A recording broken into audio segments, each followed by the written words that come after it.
I admit I should have seen this coming. I knew this was going to happen. I knew what the responses were going to be when I put out the question. My intuition didn't win out. My desire for feedback and for potential content ideas won over. Let me explain. A couple of weeks ago, I went to Twitter at KLV Says, by the way, and I asked the following question: FAU fans, what is your most pressing question about 2024 FAU football? And you'll never believe what the majority of the responses were. Maddox, who will be the starting quarterback? Jensen, I'm concerned about the quarterback. Dad to ZTK, who will be the starting quarterback? David, quarterbacks for me. Eric, QB. So that was the vast majority of the responses. Quarterback, quarterback, quarterback, quarterback. I want to start this by being perfectly transparent with you, 100% honest with you, okay? That's what I can promise you is the FAU play-by-play voice and someone just trying to have some friendly fan banter with you, okay? I do not know, nor do I have any insight into who Florida Atlantic's quarterback is going to be in 2024. I have the foggiest of ideas. I have no clue. There's going to be a quarterback competition. It is a quarterback competition, okay? Is it going to be Cam Fancher, the Marshall transfer? I don't know. Is it going to be Tyreek Starks? I don't know. Is it going to be somebody else? I don't know. I can't tell you that. Okay? But this did spur an idea with me. This did give me that creative spark. You know what? I guess I can't necessarily answer your pressing FAU football questions for 2024 with an almost entirely overturned roster, with a pending quarterback battle on the way, with a brand new wide receiver room, with a lot of new faces in the running back room, with some mixing and matching along the offensive line, with some recalibration at key positions defensively. I can't give you answers, specific answers in terms of personnel and in terms of what FAU is going to be. What I can do, though, is focus on what was not good a year ago. And if these things, if X and X and X and X and X improve, then FAU has a chance to win the American Athletic Conference Football Championship. How about that? How about that for a compromise? And I think that all of us will agree, unless you're just jumping on to the FAU football fandom now. You didn't watch a second or a single snap a year ago. We can all agree that the majority of the time, FAU and what it was lacking offensively was what ultimately spelled doom for Florida Atlantic, and it was the main contributor to the 4-8 record. Can we all agree on that? Can you hold up your hand?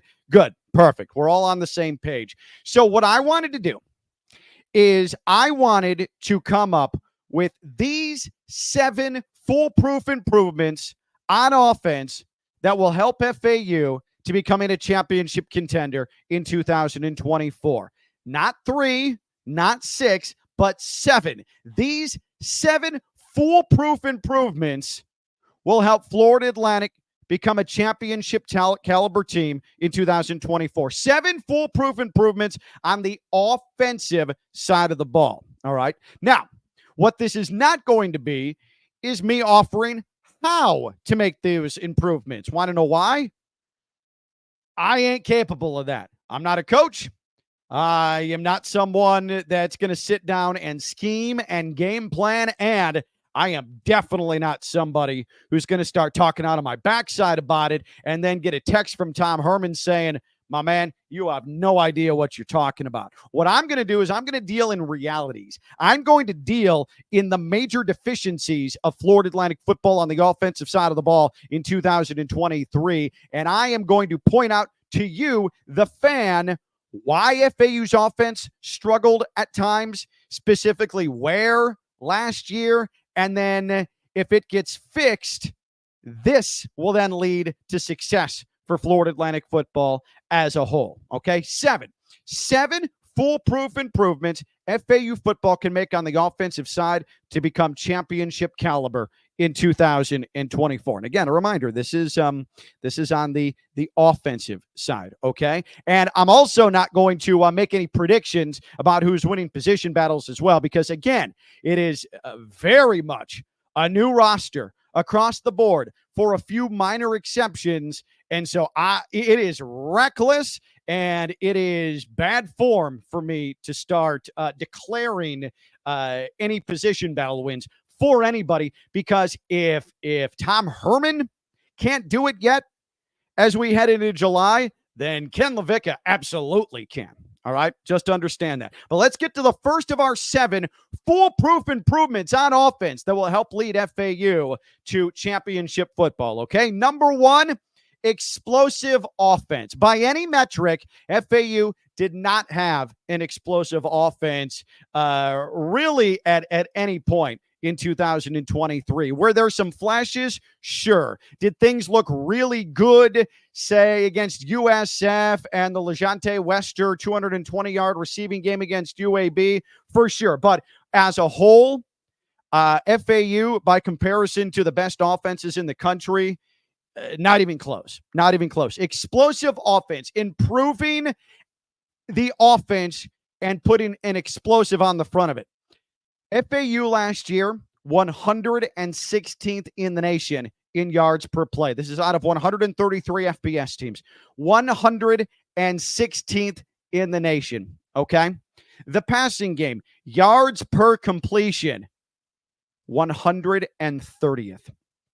That's not going to get it done. FAU had a really hard time through the air pressing defenses down the field. FAU 130th in yards per completion, and it was not much better yards per rush. FAU 109th in the nation. So again, 116th in the nation in yards per play, 130th yards per completion, and 109th in the nation yards per rush. That's FAU's metrics in those areas offensively. So not explosive in any way. If you can even get some of those numbers, some of those metrics to just shy of the top half in the country, FAU is probably going to be in some pretty good shape. That 130th in yards per completion, I can't imagine a lot of you are surprised by that. Daniel Richardson, 6.21 yards per completion. And I'm not bagging on Daniel Richardson. Absolutely not. He got pressed into a situation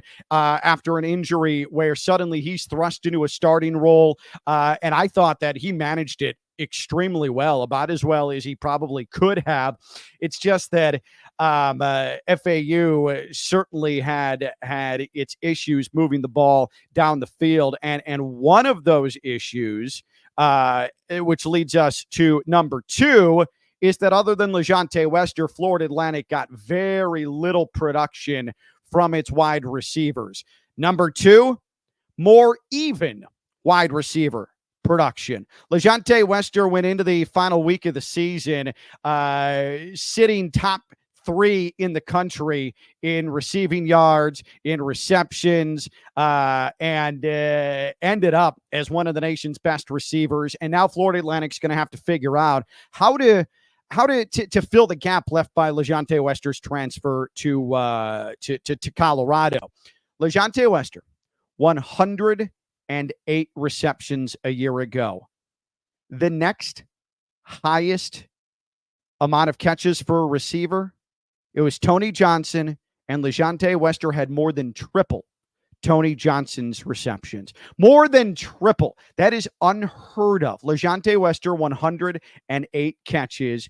That's more than triple the number 2 pass catcher, Tony Johnson had. So evening out, and I think that just by the nature of the FAU roster and LeJontay Wester no longer being in Boca Raton, that's going to even out the wide receiver production. But again, you're going to have to find a way to at least come close to getting yourself in a spot where you can continue to get some very, very good production from the wide receivers. So whether it's Milan Tucker, who comes in, the Appalachian State transfer, the senior wide receiver, whether it's Jay-Sean Platt, BJ Alexander, returners, able to get themselves more involved in the passing game. Newcomer, a local from Martin County, George Johnson. He comes in from UMass. The former Marshall man, Caleb Coombs. He's rolling in along with Cam Fancher. How about Amari Hayes, who had a really good spring game, the redshirt sophomore, a product of Venice. The Buffalo transfer,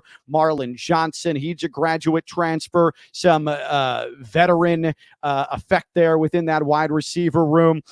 West Virginia man, E.J. Horton, perhaps he can bring something to this wide receiver room. The BYU transfer, Dominique Henry. What about Coffeyville Community College product, Joseph Young, Jabari Smith, redshirt freshman, see if maybe he can get some reps as well. The kid coming in from Houston, Nicholas Wilson, maybe he can be an effective pass catcher. So again, there's a lot of names, a lot of guys who are going to be fighting for reps, fighting for snaps, and trying to make their impact in the receiver room. But one thing we do know, our number 2 of 7 foolproof way the improvement on offense to get FAU to a championship contender status, it's even more wide receiver production. So seven foolproof offensive improvements to get FAU into a championship position. Number 1, explosive offense. Make it explosive. Number 2, more even wide receiver production. Number 3, late down conversions. Improving on that. Get this. FAU third down conversions a year ago, 106th in the nation. FAU fourth down conversions, 106th in the nation. That's just not going to cut it. You've got to convert on third down. You've got to put yourself in a position to at least be in a third and short. And when you are in a third and short, you need to churn out the yardage to move the chains. And Florida Atlantic just did not do that enough last year. Comparison, the 2 modern glory years for FAU, 2017, 2019, when the offense was one of the best in the country, when the offense seemed unstoppable, especially through all of conference season in 2017, and probably the final 2 months of 2019, I would argue the FAU offense was the best it's ever been in program history. But by comparison, so again, FAU 106th third down conversions, 106th out of 133 in the country, third down conversions. In 2017, FAU was 69th in the nation. In 2019, FAU was 64th in the country in third down conversions. That is a conference championship, bowl championship team. 69th, 64th, respectively, third down conversion rate. 2017, 2019, FAU last year, 106th. Florida Atlantic also 106 on fourth down conversions. In 2017, Florida Atlantic was 27th in the nation in fourth down conversions. It's so it is so difficult for defenses mentally to hang in there when you know that third down isn't the end of the road. You have a whole other down that you have to play. And FAU was so good in 2017, especially with Motor Singletary and Driscoll, of getting up to the line, getting the 1 or 2 yards you needed, and then you get into the tempo and you continue on. It was truly almost always 4-down territory for Florida Atlantic. And in 2019, FAU 38th in the country in fourth down conversion. So again, those are the 2 modern championship era teams for Florida Atlantic, 2017, 2019, and third down conversion, fourth down conversion. FAU 106th last year in both those categories. You've got to improve on that if FAU wants to get itself into a championship position in 2024. We've gotten through 3 of our foolproof improvements on offense for FAU to become championship caliber in 2024. Number 4 is time of possession. Time of possession. FAU spent a lot of time being beaten in time of possession this year. Now, time of possession is one of those weird stats where sometimes it matters, sometimes it doesn't. FAU was destroyed in time of possession against Charlotte, but it didn't matter because the FAU offense was easily slicing and dicing that Charlotte defense en route to yet another blowout victory there in the Queen City, which happens every time FAU goes to Charlotte. But also, then your inability to hang on to the football really hurts you against teams like, and pulling off upsets against teams like UTSA and Tulane, who both came into Boca last year and both just sort of toyed with Florida Atlantic, just sat on the football, really ground FAU down. And it does the FAU defense a disservice trying to fight through that. FAU's defense did some pretty miraculous things despite being on the field for awful long stretches of time last season. So FAU, last year in time of possession, where did they rank nationally out of 133 FBS teams? 124. 124. It is horrifically difficult to win a lot of football games when you're 124th in the nation in time of possession and you are putting that much stress on your defense. Not to mention that stunts your ability to put points on the board. That does you no favors trying to grind down an opposing defense. And again, it hurts your own defense. FAU was 124th in time of possession in FBS football last year. That improves. Say you can get that into the low 80s or high 70s even if that's a best case scenario, you're in a much more tenable position with this FAU offense in 2023. Let's go ahead and get ourselves to number five within our seven foolproof improvements for Florida Atlantic football on offense that'll bring them at least flirting with championship football in 2024. Red zone success. Florida Atlantic last year, 5th fewest red zone attempts in the AAC. The 5th fewest red zone attempts in the AAC, 41 of them in total. That also bottom half of the nation. Now, the good news with that is that Florida Atlantic did at times get that red zone going, specifically against USF. They were in the red zone 6 times, converted all 6, and all 6 were touchdowns en route to that 56-14. Right, let me repeat that, by the way. FAU 56, USF 14, okay? But Florida Atlantic with 41 red zone attempts, bottom half of the nation, that's not going to get it done. And Florida Atlantic, in terms of red zone conversions, this is the key number, 113th in the country. 113th in the country. Of their 41 trips to the red zone, Florida Atlantic converted on only 31 of them. They missed out on points 10 of their 41 trips to the red zone. That is deficient. That is a deficiency that's going to absolutely have to improve. Now, the numbers skewed a little bit, because 4 of the 10 misses in the red zone came in 2 games, back-to-back, against power conference opponents, at Clemson, at Illinois. But I think that you'll remember that Illinois game. FAU comes through and is able to get the job done and convert in the red zone. They win that game, okay? Clemson, it wouldn't have mattered. Illinois, those red zone misses unequivocally mattered. In conference play, the red zone success got better, but the number of trips to the red zone was just not good enough for FAU. Again, 5th fewest in the AAC. And this links to the explosive plays. You'd say, oh, well, sometimes red zone doesn't matter because you're scoring long distance. Well, that wasn't happening in FAU's case because, again, I'll remind you, 116th in the nation in yards per play, 130th in the nation yards per completion, 109th in the nation in yards per rush, okay? And again, Daniel Richardson started the majority of the year at quarterback for FAU, 6.21 yards per completion. Just by comparison, and this is not not me declaring Cam Fancher the quarterback competition winner. Okay, so stop it. Don't do that. But Cam Fancher, by comparison, because he's the only one I can look at from a starting quarterback comparison, if you want to judge by what he did at Marshall last year, Cam Fancher compared to Daniel Richardson, 6.21 yards per completion, 7 yards per completion, and that's a full 27 spots higher in the country amongst eligible quarterbacks than Daniel Richardson. Okay, so even the 0.8 yards per completion is a significant improvement if Fancher, if he wins the quarterback job, can put up similar numbers. All right, but again, with the red zone, going back to the red zone now, you need more red zone attempts. You can't have fifth fewest in the AAC. You can't have just 41. And when you get into the red zone, you can't let 10 of them get away from you. 31 of 41 converted, 113th in the nation in red zone conversions for Florida Atlantic. Red zone success is absolutely going to be key. You know what helps in the red zone?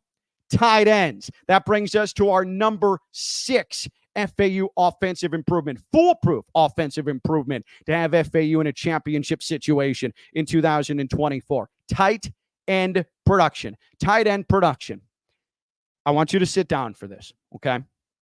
Harrison Bryant, we love him. We're super proud of him. Our homegrown tight end, our Cleveland Browns hero, Harrison Bryant, okay? In 2019, Harrison Bryant, his final year of college football, had 62 catches. 62 catches.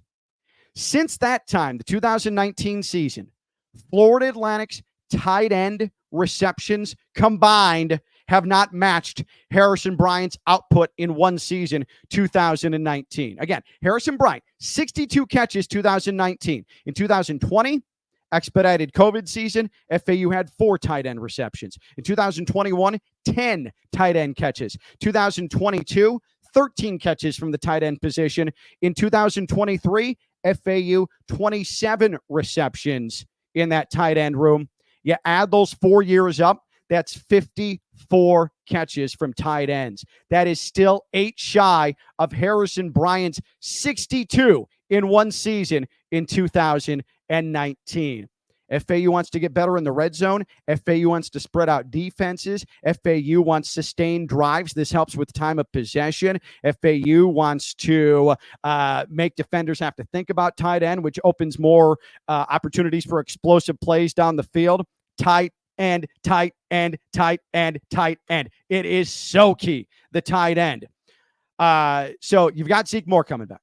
Khalil Brantley's back. Wyatt Sullivan is back. And the Alabama transfer, Elijah Brown, enters the fray. And they're hoping that those 4 can provide the blocking that they need, but also some desperately needed hands at the tight end position. Because, again, over the last 4 seasons, tight ends combined have not equaled the reception output that Harrison Bryant, one man himself, had in one season in 2019. Then number 7, last but definitely not least, the foolproof improvement that if it happens, and I want to be clear about this, there's very little chance all of these get elevated to winning levels. But if more than half of them do, FAU is going to be in great shape. Okay? FAU is going to be in great shape. But these are suggestions. These are the most glaring flaws of the offense from last year. That's why we focus on these 7. Number 7, foolproof improvement FAU football can make on offense to become championship caliber. Avoid the late season swoon. Let me tell you the story of LeJontay Wester and the game that really defined what the season would turn out to be. 4-8 for FAU was going to Birmingham, falling behind big, and then storming back, taking a late lead, only to watch it disappear with an exhausted defense in the fourth quarter, and FAU let that one slip, and the Owls never, ever recovered from that loss in Birmingham.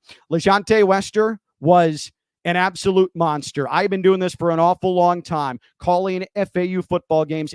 It's right up there with Alfred Morris, 2011 UAB at home, lone win of the season, where he just put FAU on his back and said, I'm carrying you to a victory this year. We are not going to go down as one of the winless teams in college football history. We will not be infamous. And Alfred Morris, that LeJante Wester performance, 220 against UAB, did about everything he possibly could to win that football game. That's right up there with Alfred Morris, 2011 home against UAB. But LeJante Wester, 220 receiving yards in a single game. But then the final 3 games of the season, Wester got bottled up by East Carolina, which was the worst loss of the season for Florida Atlantic. 29 receptions in that game. Only 29 yards, I should say. 29 yards. 29 receptions would be incredible. 29 yards receiving in that game against East Carolina. Only 86 yards receiving as FAU had the life choked out of it by Tulane. And then in the season finale, Wester was really a non-factor against Rice.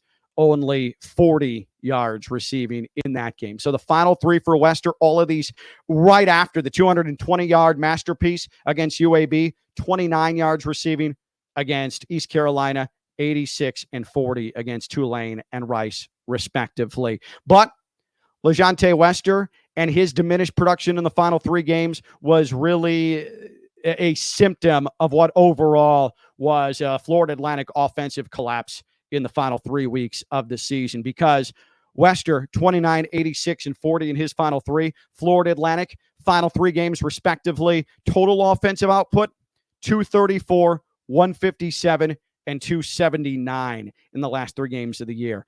So LeJante Wester, his performance against UAB was almost as prolific as what FAU did in an entire 4-quarter game against a previously winless AAC side in East Carolina. FAU 234 as an offense total in that game. Wester 220 against UAB. 157. Wester absolutely routed the 157 that the team put up against Tulane in the home finale. And then 279, not that much better than the individual Wester performance, 220 against UAB in that finale in Houston against Rice. So Wester, his production dipping, I mean, the offense just completely melted. Remember, FAU was 109th in the nation in yards per rush for the season, right? 109th in the nation in yards per rush for the season. In the final 3 games of 2023, Florida Atlantic was 127th in the country. Of 133 teams, Florida Atlantic's final 3-game rushing output per rush was 127th in the country, the 6th worst. So the running game fell apart, but that pales in comparison to what happened to the passing game. FAU, let's go back to explosive offense. FAU, yards per completion, 130th in the country, okay? 130th in the country for the season. Florida Atlantic, in the final 3 games of the year, 2nd lowest yards per completion in the country in the last 3 games. The only team better than Florida Atlantic, the only team worse through the air than Florida Atlantic per completion in the last 3 games of 2023, the punt fest that was the Iowa offense. Iowa's offense this year, their best offense was punting. Their best offense was literally trying to win the field position battle. And FAU, the only team that they were better than in yards per completion in the final 3 games of last year, Iowa. Yikes. All right, so late season swoon. Avoid the late season swoon. Find another gear and kick it into that gear in the final 3 games. And we're talking about a completely different team last year, maybe a completely different result, maybe a bowl game. This year, we're absolutely talking about a championship caliber FAU team. So to recap, the 7 foolproof improvements the FAU offense can make to be considered in the AAC championship race. Number 1, explosive offense. Okay? You got to make the offense explosive. You got to have an improvement in that area. All right? Number 2, more even wide receiver production. It was LeJontay Wester and then really nobody else in 2023. Wester is gone, so now you even out the reps and you try and spread the football around with what is going to be a new starting quarterback, whoever that is. Number 3, late down conversions. You've got to get it going, late down conversions. 106 in the nation, third down and fourth down conversions. Not going to cut it in 2023. Time of possession.